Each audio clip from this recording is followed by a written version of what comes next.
ஒரு கடையில் போய் ஏதாவது ஒரு பொருள் வாங்க போகிறான், காசு கொடுத்து தான் வாங்க போகிறான். அவன்கிட்ட போய் நம்ம அதட்டி கேட்டோம்னா அவன் கொடுப்பான்னு நினைக்கிறீங்களா? தம்பி எடியா, அதை எடியா, 1 கிலோ துவரம்பருப்பு எடியா அப்படின்னா, உன்னைய மாதிரி ஆளுக்கெல்லாம் துவரம்பருப்பு கிடையாது, போயா வெளியே, நான் யார்கிட்டையாவது விற்றுக்கிறேன்றான். இருக்கா இல்லையான்ட்டு அவங்கள்ட்ட பண்பாக பேசினா தான் வியாபாரம் பண்ண முடியும். சில பேர் டாக்டர்கிட்ட போவாங்க, டாக்டரு அவர் என்னென்ன கேள்வி கேட்குறாரோ அதுக்கு தான் பதில் சொல்லணும். இவன் டாக்டருக்கு இவன் யோசனை சொல்லிகிட்டு இருப்பேன். ஒருத்தரை கூப்பிட்டு போயிருப்பேன், என்னப்பா செய்யுதும்பாரு டாக்டரு, சார் காலையிலேருந்து வயிறு அப்படியே ஒரே வலி சார், இந்த அல்லையில் பிடிச்சி வலிக்குது சார் அப்படின்னு சொல்லிகிட்டு இருக்கும்போது இவன் டாக்டர்கிட்ட கிராஸ் பண்ணுவான், சார் நேற்றுலேருந்து புரோட்டாவாக திங்கிறாரு சார், பின்ன இடுப்பு வலிக்காமல் என்ன சார் செய்ய அப்படின்னா, டாக்டரு அவனுக்கு ஏதாவது யோசனை சொல்லலாம்னு இருந்திருப்பார். புரோட்டாவை கொண்டு போய் டாக்டர்கிட்ட போட்டோன்னா அவர் புரோட்டா தின்னதை யோசிக்க ஆரம்பிச்சிருவார். ஏதாவது இவனுக்கு நம்ம யோசனை சொல்லலாம்னா இவன் புரோட்டாவை கொண்டு வந்து இடையில போட்டானேன்ட்டு. டாக்டருக்கு நம்ம யோசனை சொல்லக்கூடாது, அவர் சொல்கிறதெல்லாம் முதல்ல கேட்டுக்கிறேண்ணா.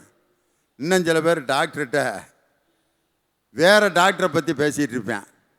சார் போன வாரம் இன்னொரு டாக்டர்கிட்ட போனோம் சார், அவர் ஒரு மருந்து கொடுத்தாரு சார், உடனே சரியாக போயிடுச்சு சார், நீங்கள் அது மாதிரி கொடுப்பீங்களா சார்னு அவர் இப்படியே பார்ப்பார். அப்போ அவர்கிட்டயே போயிருக்க வேண்டிய, ஆனால் இங்கே ஏன்டா வந்தேன்பார். இன்னும் சில பேர் டாக்டர்கிட்ட போகிறப்போ மொபைல் ஃபோன் எடுத்துகிட்டு போவான். அவர் ஸ்டெத்தில் இப்படி வச்சு காதில் மாட்டினோன்னே மொபைல்லேருந்து ரிங்டோன் அடிங்க, அந்த நேரம் அவத்தான் நான் கையில் பிடிச்சேன்.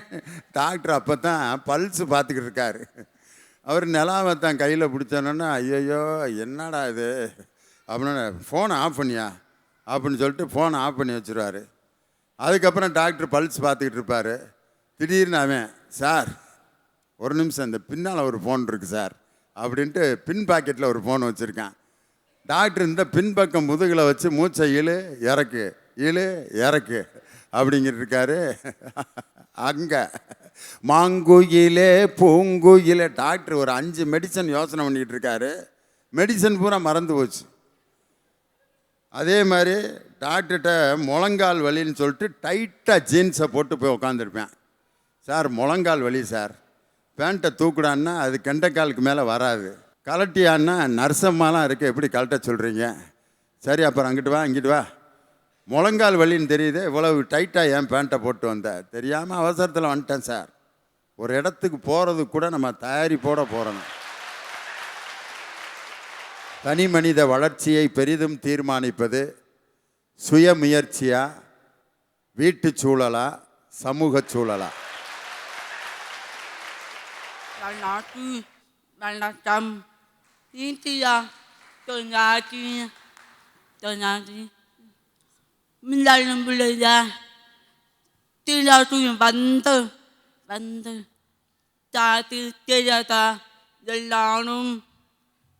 ஆத்திரா பாட்டு பாட்டு ஆத்து தேஜாத்து பேச்சு தண்டாத்தா தடத்து தானத்து தோட்டத்தா பானத்து தடத்து தடுத்தல் நீங்கள் தாத்து பேட்டாத்து தல். எல்லோருக்கும் வணக்கம். இந்திய தொலைக்காட்சியில் முதல் முறையாக திரைக்கு வந்து சாதனைகள் செய்து உலக மக்கள் அனைவரும் ஆச்சரியத்தில் பார்த்த ஒரு விஷயம் என்னன்னு கேட்குறீங்களா? எனக்கு காது கேட்காது, பேசவும் முடியாது, ஆனால் உன்னாலேயும் முடியும்னு சொல்லி நீயும் இந்த மேடையில் ஏறி பேசணும்னு சொல்லி சான்ஸ் கொடுத்து இன்னைக்கு ஃபைனல்ஸ் வரைக்கும் வர வச்ச கலைஞர் தொலைக்காட்சிக்கும் லியோனி ஐயாவுக்கும் தேங்க்ஸ். தாய் அம்மா பாட்டு சார், அம்மா என்று அழைக்காத உயிரில்லையேன்ற பாட்டு பாடுறீங்களா ப்ளீஸ்? சரியான சிச்சுவேஷன். மன்னன் படத்தை இயக்கிய மக்கள் இயக்குனர் வாசு அவர்கள் வந்த உடனே அந்த வாய் பேச காது கேளாத அந்த பையன் எந்த பாட்டை சரியாக என்கிட்ட கேட்டிருக்கான் பாருங்க. இதுதான் கோயின்சிடென்ஸுங்கிறது. நம்ம இயக்குனர் வாசு அவர்கள் இன்னும் பல கலை பயணங்களில் பல வெற்றி அடையணும்னு அவரை அன்போடு வாழ்த்துறேன். இந்த கோயின்சிடென்ஸுக்காக தம்பி ரொம்ப ஆசையாக கேட்டிருக்காப்புல. இசைஞானி இளையராஜா கல்யாணி ராகத்தில் இசையமைத்து பத்மபூஷன் இன்றைக்கு பட்டம் வாங்கின கேஜே ஜேசுதாஸ் பாடின பாட்டு. அம்மா என்றழைக்காத உயிரில்லையே, அம்மாவை வணங்காது உயர்வில்லையே, நேரில் நின்று பேசும் தெய்வம் பெற்ற தாயன்றி வேறொன்று ஏது, அம்மா என்றழைக்காத உயிரில்லையே, அம்மாவை வணங்காது உயர்வில்லையே. சரியா? தானே பாடிய பாடுப்பு மாட்டாச்சு படத்தாச்சு தன்னாடு திண்டு திண்டத்தா அதுத எல்லாம் போன மாண்டு தெண்ட பாட்டா பாட்டா. அதாவது நம்ம இப்பெல்லாம் இந்த பாட்டை கேட்டு தான் தெரிஞ்சுக்கிட்டோம். நான் இதை படித்து தான் தெரிஞ்சுக்கிட்டேன். எப்படி ஏன் எல்லாரும் வந்து என்கிட்ட கேட்டாங்க, ஏன் உனக்கு இந்த பாட்டு ரொம்ப பிடிச்சதுன்னு. நானும் நல்லா தமிழ் படிப்பேங்க, எழுதுவேன், ஓவியம் வரைவேன், விளையாடுவேன். ஆனால் இந்த சமுதாயம் என்னை எப்படி தெரியுமா ஒதுக்கி வச்சுச்சு. சி, உனக்கு தான் காது கேட்காதே, பேச முடியாது, நீ என் கூடல சேராத, போ போ போன்னு தள்ளி வச்சுதுங்க. அப்போ போய் எங்கள் அம்மா கிட்ட கண்ணில் தண்ணியோட போய் நின்னேன். எங்கள் அம்மா அப்படியே என்னை அரவணைச்சு, விட்ரா நீயும் ஒரு நாள் முன்னேறி வருவேன்னு சொன்னாங்க. இன்னைக்கு நான் முன்னேறினதுக்கு காரணமே என்னுடைய வீட்டு சூழல் தாங்கய்யா. அது என்ன மாதிரி மாற்றுத்திறனாளி குழந்தைங்களுக்கு கண்டிப்பா வீட்டு சூழல் தான் காரணமா இருக்க முடியும்ன்றத நான் சொல்ல வந்திருக்கேன். என் அப்பா அம்மா விடத்து திருநம்மான மாற்றி அடுத்து வருவித்து அது பெண் தொண்ட ஒன்று பிள்ளது எல்லாரே எழு தவழ்ந்தா அது பிள்ளத்தான் பிள்ளத்தான். எங்க அம்மா அப்பாவுக்கு கல்யாணம் ஆகி 5 வருஷமா குழந்தைங்க இல்லைங்க. பேர் சொல்ல ஒரு பிள்ளை இல்லையேன்னு தவிச்சிட்டு இருந்தபோது தான் நான் பிறந்தேன். என்னை எப்படியெல்லாம் வளர்த்தாங்க தெரியுமா? ரொம்ப மகிழ்ச்சியோட பாராட்டி சீராட்டி கையில தூக்கி வச்சு கொஞ்சி பார்த்து பார்த்து என்னை வளர்த்தாங்கங்க. அடுத்து வருவித்து பிள்ளத்தான் திடாதாது பெண் தொண்ட பிள்ளாட்டு பேச்சு தெல்லாதாது எல்லாம் தொண்டாட்டு மாட்டாது தண்டப்பு எல்லாம் தண்டத்தாடு தேனாடு திளட்டு தொண்டா தோட்டத்தாடு பார்த்து ஒட்ட தேனம்மா. அதாவது என்னை அப்படி பாராட்டி சீராட்டி வளர்த்த எங்கள் அம்மா, எங்கள் அம்மா அப்பாவோட சந்தோஷம் என்னோட 5 வயசு வரைக்கும் கூட தாங்கலைங்க. அப்போ தான் தெரியும் பேர் சொல்ல வந்த பிள்ளைக்கு தான் பேரே சொல்ல தெரியாதுன்னு. அப்படி தெரிஞ்ச உடனே எங்கள் அம்மா நேராக கடவுள்கிட்ட போய் நின்று கேட்டாங்க, ஏன்பா எத்தனையோ பெற்றோருக்கு குறையுள்ள குழந்தைகளை கொடுக்குற, அப்படி குழந்தைங்களை கொடுத்தா கூட அதை பார்த்தோன்னு தெரிஞ்சு சரி பண்ணுற அளவுக்கு ஒரு வழி அமைச்சு கொடுத்த, எனக்கு இப்படி ஒரு குழந்தைய கொடுத்துருக்கேன்னு சொல்லி நான் கவலைப்பட கிடையாது. ஆனால் என் பையனால் பேசவும் முடியாது கேட்கவும் முடியாதுன்ற விஷயம் நான் தெரிஞ்சுக்கிறக்கே 4-5 வருஷம் ஆச்சே. நான் எப்படி என் பையனை வளர்த்து பெரிய ஆள் ஆக்கி நிற்க போறேன்னு கலங்கி நின்றுட்டு இருந்தாங்கய்யா. ஐயா, நான் என்னுடைய தாயும் என் தகப்பனும் என்னைய ஒரு ஆம்பளை பிள்ளைன்னு தான் பெற்று வளர்த்தாங்க. பெற்று வளர்த்து எங்கள் தாய் தகப்பனு வளர்க்கும் போது என்னைய ஒரு ஆம்பளை பிள்ளைன்னு பெற்று வளர்த்தாங்க. 10 வயது 11 வயது ஆன உடனே எனக்கு நடை உடை என்னுடைய குணம் எல்லாம் மாறி ஒரு பெண்ணாக இருக்கணும், ஒரு பெண்ணாக மாறணும், பெண் வேலை பார்க்கணும், ஒரு புருஷனை கட்டணும், ஒரு பிள்ளையை பார்க்கணும், தாலி கட்டணும்னு என்னுடைய மனதில் என்னுடைய ஆசை. இதை நான் எப்படி நிறைவேற்றுறது? நான் பார்த்தேன். என் கூட பிறந்த சகோதரர் போலீஸ், அவர் பேர் தங்கராஜ், அவர் இன்னைக்கு இல்லை, இறந்துட்டார். என்னை என்ன சொன்னார், கட்டி போட்டு என்னைய காலுங்கையும் கட்டி போட்டு எறும்பு குழியில் தூக்கி போட்டு கருப்பட்டி தண்ணியை தொளிச்சு விட்டார் அவனைய. நான் அதுக்குள்ளே கிடந்தேன். எங்கள் அம்மா பார்த்து என்னை அழுதாங்க, கத்துனாங்க, வச்சாங்க. ரெண்டாவது என்ன செஞ்சாங்க, முளக்கம்பு பாய்ச்சணும்னு சொல்லிட்டு என்னை காலுங்கையும் கட்டி உள்ளுக்குள்ள போட்டு என்ன செஞ்சிட்டாங்க, அப்படியும் செஞ்சாங்க. அதெல்லாம் நான் தெரியுது தெளிவாகலை. அடுத்தபடியாக என்ன செஞ்சேன், என்னையே என்னுடைய தாய் தகப்பேன் எங்கள் அண்ணன் என்ன செஞ்சார், இவ்வளோ உப்பள்ளி வச்சு மொழிங்காலில் வச்சு என்னைய தலையில் குளவிக்கலை தூக்கி வச்சு அந்த உப்புக்கல் கரைகிறது நீ அங்கே தான் இருக்கணும் அப்படின்னு சொல்லிட்டாங்க. நான் பார்த்தேன், அடியும் தாங்க முடியல, பேச்சும் தாங்க முடியல, வீட்டை விட்டு எஸ்கேப் ஆகி வெளியில் ஓடிடணும்ட்டு வெளியில் ஓடிட்டேன். தனியாக போக முடியுமா?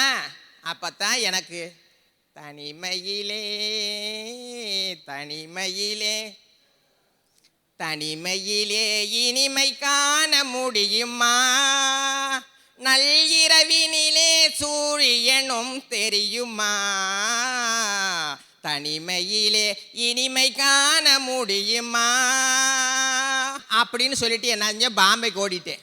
பாம்பேயில் போன உடனே இஜடா வந்துருச்சுன்னு சொல்லிட்டு என்னைய சமுதாயம் அனுவரிச்சாங்க. அடுத்தபடியாக மராட்டி தேசத்துக்கு போனேன், சக்கான்னு சொல்லிட்டு என்னைய சமுதாயம் என்னைய உபகரிச்சாங்க. அதை விட்டுட்டு என்ன செஞ்சேன், பெத்லீகம் நாட்டு மக்கள் இருக்கிற இடத்துக்கு போனேன். அவங்க என்ன சொன்னாங்க, சுசேஷத்தில் பைபிளில் ஏசையா 56 உங்களுக்கு திருநங்கைகள்னு அன்னவர்கள்னு போட்டிருக்கு. அவங்க நீங்கள் ஊழியக்கார மக்களை ஆண்டவருக்கு நீங்கள் தொண்டு செய்யக்கூடியவங்கன்னு சொல்லி சொன்னாங்க. அடுத்தபடியாக என்ன செஞ்சேன், குஜராத் பக்கம் போனேன். குஜராத் பக்கம் போனோன்னா அவங்க என்ன செஞ்சாங்க, பவையான்னு சொன்னாங்க. அதுக்கு அடுத்தபடியாக என்ன செஞ்சாங்க, குரான் மக்கள் பார்த்து என்ன செஞ்சாங்க, அலின்னு சொன்னாங்க. ஐயா, சேர சோழ பாண்டிய மன்னர் திருமல நாயக்கர் நமது அஜ்மீர் ஹாஜா ஹரிப் பாபா இவங்க வீட்டுகளெல்லாம் அந்த காலத்துலலாம் எங்களை மாதிரி திருநங்கைய கோஷாவாக இருந்து தூதர்களாகவும் பணிப்பெண்களாகவும் இருந்து தான் அந்த காலத்தில் இருந்திருக்காங்க. அப்படி இருந்த காலத்தில் ஐயா, இது எதுக்கு இந்த நாட்டில் நம்ம இருக்கணும், நம்ம தமிழ்நாட்டுக்கே போயிடுவோம், மொழிகளுக்கே சொந்தக்காரர் தாய்மொழி தமிழ் அப்படின்ட்டு நான் தமிழ்நாட்டுக்கு வந்துட்டேன். தமிழ்நாட்டில் என்ன செஞ்சேன், ஐயா நம்மளுக்கு படிக்கலை, படித்தவங்களுக்கு வேலை கிடைக்கல, நம்ம படிக்காதவங்களுக்கு என்ன செய்யுது, ஒரு வியாபாரம் பார்க்க வியாபார ராசி இல்லை. அடுத்தபடியாக எனக்கு சமையல் வேலையும் தெரியாது. ஒரு கிராமிய தொழிலாச்சும் 10 ரொம்ப ஒரு கிராமிய தொழில் வாத்தியாட்ட போனேன். அவர் பேர் என்ன தெரியுமா, அங்குசாமி பிள்ளை, துக்கமுத்து பிள்ளை, தவசியா பிள்ளை. இந்த 3 வாத்தியார் கரகாட்டக்கார கலைஞர்கள் வாத்தியார். அவர்கிட்ட போய் ஐயா எனக்கு ஒரு கரகாட்டம் சொல்லி கொடுங்கன்னு சொல்லிட்டு கரகாட்டம் ஆடுறேன். ஊர் உலகத்தில் கரகாட்டம் ஆடி நான் பேரும் போலும் உருதே சமுதாயத்தில் வாங்கிட்டு இருந்தேன். அப்போ சொன்னாங்க ஒருத்தவங்க, ஐயா நீங்கள் ஆடுறீங்க பாடுறீங்க, ஊமை டான்ஸாக ஆடுறீங்க, ஒரு பாட்டு படிங்கன்னு சொன்னாங்க. அப்போ நான் போய் ஒரு வாத்தியார் இருந்தார், டிவி பச்சையப்ப நாடாருன்னு ஒரு பாட்டு எழுதி கொடுத்த வாத்தியார் இருந்தார். அப்போ அவர் சொன்னார், உனக்கு நான் பாட்டு எழுதி தாரேன், உனக்கு பாட்டு எழுதி தாரேன், என்ன பாட்டு தெரியுமா, 64 மதுரையில் ஒரு சம்பவம் நடந்ததை பற்றி உனக்கு நான் பாட்டு எழுதி தாரேன்னு சொன்னாங்க. எழுதி கொடுங்கய்யான்னு கேட்டேன். அப்போ அந்த பாட்டு என்ன பாட்டு எழுதி கொடுத்தாங்க தெரியுமா, பாண்டி நகரமா மதுரையில் நடந்த பள்ளிக்கூட விபத்து, மனமுருகும் பயங்கரமான விபத்து, அந்த பரிதவ வரலாற விரிவாக சொல்லி வரேன் பாடலாக தொடுத்து, சொல்லி வரேன் பாடலாக தொடுத்து. இந்த மாதிரி விபத்துக்கள் இதுவரை எங்குமே நடந்ததிலே, நினைக்கவோ இருதயம் பொறுக்கவில்லை. நல்ல இளம பருவத்தில 36 பெண்கள் இறந்தார் மதுரையிலே, ஏகமாக இறந்தார் மதுரையிலே. ஐயா, திருவள்ளுவர் ஒரு குறள்ல அழகா சொல்லுவாரு, முயற்சி திருவினையாக்கும், முயற்சின்மை இன்மை புகுத்திவிடும் அப்படின்னு. ஆனா ஒரு தனி மனிதனுடைய முயற்சி முதல்ல பயிற்சி ஆகிற இடம் எதுன்னு தெரியுமாங்கய்யா, அவனுடைய வீடு தான். ஐயா, விளையும் பயிர் முளையிலேயே தெரியும்னு சொல்லுவாங்க. அந்த மாதிரி ஒரு சின்ன குழந்தை அந்த குழந்தைக்கு இருக்கிற திறமையை கண்டுபிடிச்சு அதுக்கு ஆர்வத்தை அதிகமாக ஊட்டி அதை முதல்ல ஆதரிக்கிறது அந்த குழந்தையுடைய சுயமுயற்சியோ இந்த சமூகமோ இல்லை, அந்த குழந்தையுடைய பெற்றோர்கள் தான். ஐயா, இந்த குடும்ப சூழல் இருக்கே, இது நமக்குள்ள பாசத்தை மட்டும் இல்ல, ஒரு தேசபக்தியை விதைச்சிருக்கு. எப்படின்னு கேட்டீங்கன்னா, ஐயா மகாத்மா காந்தியடிகளை நம்ம எல்லாரும் என்னன்னு சொல்றோம், தேச தந்தை. நேரு ஐயா அவர்களை என்னன்னு சொல்றோம், நேரு மாமா. இந்திரா காந்தி அவர்களை என்னன்னு சொல்றோம், அன்னை இந்திரா. இவங்க எல்லாரும் நம்ம தேசத்தை ரொம்ப பாசத்தோட நேசிச்சதுனால தானே அவங்களுடைய இன்னுயிரையும் பொருட்படுத்தாம நம்ம தேசத்துக்காக போராடினாங்க. ஐயா, மகாபாரதத்துல பஞ்ச பாண்டவர்களும் இணைஞ்சு போரிட்டதுனால தான் அன்னைக்கு அதர்மத்தை அழிச்சு தர்மத்தை நிலைநிறுத்த முடிஞ்சது. அந்த இடத்துல ஜெயிச்சது தர்மம் மட்டும் இல்ல, அந்த பஞ்ச பாண்டவர்களுடைய பாசமும் சேர்த்துத்தான். ஐயா, ஒரு குழந்தை இந்த உலகத்துல எப்படிப்பட்ட குறையோட பிறந்தாலும் அந்த குழந்தைய முதல்ல ஆதரிக்கிறது அந்த குழந்தையுடைய பெற்றோர்கள் தாயா. இதுக்கு சான்றா நான் ஒரு சிறுவனுடைய கதையை நான் இங்க சொல்லணும்னு ஆசைப்படுறேங்க ஐயா. ஐயா, ஒரு பையன் அவன் பள்ளியில சேர்ந்து படிச்சுட்டு இருக்கான். அந்த நேரம் பார்த்து அவங்க அம்மாவை கூப்பிட்டு ஒரு ஆசிரியர் ஒரு கடிதத்தை அந்த அம்மா கையில கொடுக்குறாங்க. அந்த கடிதத்துல என்னன்னு எழுதியிருக்குன்னா, உங்க பையனுக்கு வயதுக்கு மீறின திறமை இருக்கு, அது மட்டும் இல்ல அவன் கொஞ்சம் முட்டாள்தனமா நடந்துக்கிறான் அப்படின்னு அந்த கடிதத்துல எழுதியிருக்காங்க. அந்த கடிதத்தை எடுத்துக்கிட்டு அந்த அம்மா அந்த பையனையும் கூட்டிட்டு வீட்டுக்கு போயிட்டு இருக்காங்க. அப்ப அந்த கடிதத்தை பார்த்து அந்த பையன் கேட்குறான், அந்த கடிதத்துல என்ன இருக்கு அப்படின்னு. அப்போ அவங்க அம்மா அந்த பையனுக்கு சொல்றாங்க, பா, உனக்கு அளவுக்கு அதிகமான திறமை இருக்கான், அதனால இந்த பள்ளியில நீ படிக்க முடியாது அப்படின்னு சொல்லிட்டு சொல்றாங்க ஐயா. ஆனா பிற்காலத்துல அந்த பையன் விஞ்ஞானத்துறையில இந்த உலகமே வியக்கிற அளவுக்கு பெரிய ஆளா வரான். ஆனா அந்த நிலையில அவங்க அம்மா இறந்து போயிடுறாங்க. அதுக்கப்புறம் ஒரு நாள் அவன் வீட்டை எல்லாம் சுத்தம் பண்ணிட்டு இருக்கும்போது அந்த கடிதம் அவன் கைக்கு கிடைக்குது. அந்த நிலைமையில அவங்க அம்மாவை கண்ணீரோட நினைச்சு ரொம்ப பெருமைப்படுறான். அன்னைக்கு நீ ஒரு முட்டாள், உன்னால எதுவும் செய்ய முடியாது அப்படின்னு அந்த அம்மா அந்த பையனுக்கு சொல்லி இருந்தா இன்னைக்கு உலகத்துக்கே ஒளி கொடுத்த தாமஸ் ஆல்வா எடிசன் ஒரு பையன் நமக்கு கிடைச்சிருக்க மாட்டாங்க ஐயா. ஐயா, இவங்க பேசுறதையெல்லாம் நான் கேட்டுட்டு தான் இருந்தேன். இவங்க எல்லாம் கேட்கும்போது எனக்கு என்ன ஞாபகம் வருது தெரியுங்களா? என்னுடைய முண்டாசு கவிஞன் பாரதி எழுதிய ஒரு பாடல் தான் எனக்கு நினைவுக்கு வருகிறது. அதான் சொல்லுவாங்க, தேடி சோரினதம் தின்று பல சின்னஞ்சிறுகதை பேசி மனம் வாடி துன்பமிகு உழன்று பிறர் வாட பல செயல்கள் செய்து நரை கூடி கிளப்பருவம் எய்தி கொடும் கூற்றுக்கிறை என்ப பின் மாயும் பல வேடிக்கை மனிதரை போலே நானும் வீழ்வேன் என்று நினைத்தாயோன்னு கேட்டாரு பாருங்க. எதுக்காக அங்க இதை எழுதுனது? ஒரு மனிதன் தன்னுடைய சுயமுயற்சியின் மூலமாகத்தான் வெற்றி பெற முடியும் அப்படிங்கறதுக்காக தானே. முயன்றால் முடியாதது எதுவும் உண்டோ அப்படிங்கிறது பழமொழிங்க. ஐயா, உங்ககிட்ட ஒரு கேள்வி. நாளைக்கு நீங்க ஸ்கூல்ல போய் உங்க குழந்தைங்களுக்கு லெசன் எடுக்கணும்னா நீங்க ஆசிரியர் இருந்த போது முன்னத்த நாள் என்ன பண்ணுவீங்க? முந்தின நாள் அந்த பாடத்தை பற்றி தயார் பண்ணுவேன். அதுவும் இந்த காலத்துல குழந்தைங்க கிட்ட இருந்து எப்படி கேள்வி வரும்னு தெரியாதுங்க, இல்லைங்களா? அப்படிப்பட்ட ஒரு நிலையிலே மாபெரும் காப்பியம்னு சொல்வாங்க நம்முடைய தொல்காப்பியத்தை. அத்தகைய தொல்காப்பியத்தை பெரிய பெரிய பேராசிரியர்களே மாணவர்களுக்கு சொல்லித்தரக்கு படாத பாடுபட்டு கொண்டிருக்கும் போது இந்த உலகத்துல ஒரு அறிஞர் பிறப்படுத்தார் பாருங்க. அதான் ஒரு பிறந்த இடமே ரொம்ப அழகா இருக்கு கேட்கும்போது. திருக்குவளை, அந்த அழகான குவளையிலே பிறந்து கல்லூரியின் வாயிற்படியை கூட மிதிக்காமல் அந்த தொல்காப்பியத்தை தொல்காப்பிய பூங்காவாக வடித்து பாமரன் முதல் படித்தவர் வரை அந்த தொல்காப்பியத்தை எளிமையாக புரிய வைத்து திருக்குறளுக்கு குறள் ஓவியம் தீட்டி கல் தோன்றி மண் தோன்றா காலத்திற்கு முன் தோன்றி மூத்த கொடியான நமது தமிழ் கொடியின் தமிழ் மொழியை செம்மொழியாக்கி தமிழன் என்று சொல்லடா தலை நிமிர்ந்து நில்லடாங்கிறத நிரூபிச்சு காட்டினாரே டாக்டர் முத்தமிழறிஞர் கலைஞர் ஐயா அவர்கள். அவருடைய வாழ்க்கையில முன்னேறதுக்கு காரணம் அவருடைய சுய முயற்சிங்கிறத நான் இங்க பதிவு செய்ய விரும்புகிறேன். ஒன்றும் இல்லைங்க, நம்முடைய அடிப்படை தேவைகளுக்கு வருவோம். உண்ண உணவு, உடுத்த உடை, இருக்க ஒரு இடம், இது மூணும் வேணும்னாலே நம்மளுக்கு முயற்சி வேணுங்க. காடுகளை கூட வயல்களாக்கி நகரங்களை பெருக்கி காற்றிலேறி விண்ணையும் தொடுகின்ற அளவுக்கு மனிதன் வளர்ந்திருக்கிறான் என்றால் அதுக்கு காரணம் உன்னுடைய சுய முயற்சி தானே. ஐயா, திரும்பவும் உங்ககிட்ட ஒரு கேள்வி. உங்களுக்கு கருப்புனா ரொம்ப பிடிக்குமா இல்லை வெள்ளைனா ரொம்ப பிடிக்குமா? ஏயா திடீர்னு இப்படி ஒரு கேள்வி கேட்குற?